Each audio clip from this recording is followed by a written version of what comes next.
আমাকে বলেন ভাই, বর্তমান সৌদি আরবে কোন কাজ শিখে আসলে ভালো হয় টেকনিক্যাল কাজের মধ্যে? আমি আপনাদেরকে দেখাবো। এই যে দেখতে পাচ্ছেন এখানে, এই যে দেখেন এখানে একটা পাইপের একটা ইয়া দেখতে পাচ্ছেন এখানে। এটা হচ্ছে মূলত আপনার ফায়ার ফিটিং। এই দেখেন, এই পুরোটা হচ্ছে ফায়ার ফিটিংয়ের কাজ। এই কাজটা বর্তমানে সৌদি আরবে কিন্তু মোটামুটি ভালো চাহিদা আছে। দাম জুবেলে প্রত্যেকটা সাপ্লাইতে কিন্তু এই কাজে কিন্তু ডিমান্ড দেয়।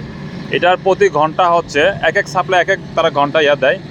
তবে আপনার 14 রিয়াল, 15 রিয়াল, 16 রিয়াল এরকম হয়ে থাকে প্রতি ঘন্টা। এই দেখতে পাচ্ছেন ফায়ার ফিটিংয়ের কাজ। অনেকে কাতার করছেন, বাহরাইন করছেন, দুবাই করছেন, অভিজ্ঞতা আছে। যারা সৌদি আরবে আসেন অন্য শহরে এই কাজ জানেন, আপনারা জুবাইলে আসতে পারেন, আসে এই কাজে কিন্তু সন্ধান করতে পারেন। এই কাজটা মোটামুটি চাহিদা ভালো আছে জুবাইলে শহরের মধ্যে। তো আপনারা যারা টেকনিক্যাল কাজ শিখা আছেন, আপনারা দামাম জুবাইলে আসেন। এখানে কিন্তু কাজ পাওয়া যায়, বিভিন্ন ধরনের কাজ পাওয়া যায়। আমি বর্তমানে আছি জুলুপ প্রজেক্টে, দেখতে পাচ্ছেন বাইরে কিন্তু প্রচণ্ড পরিমাণ রোদ।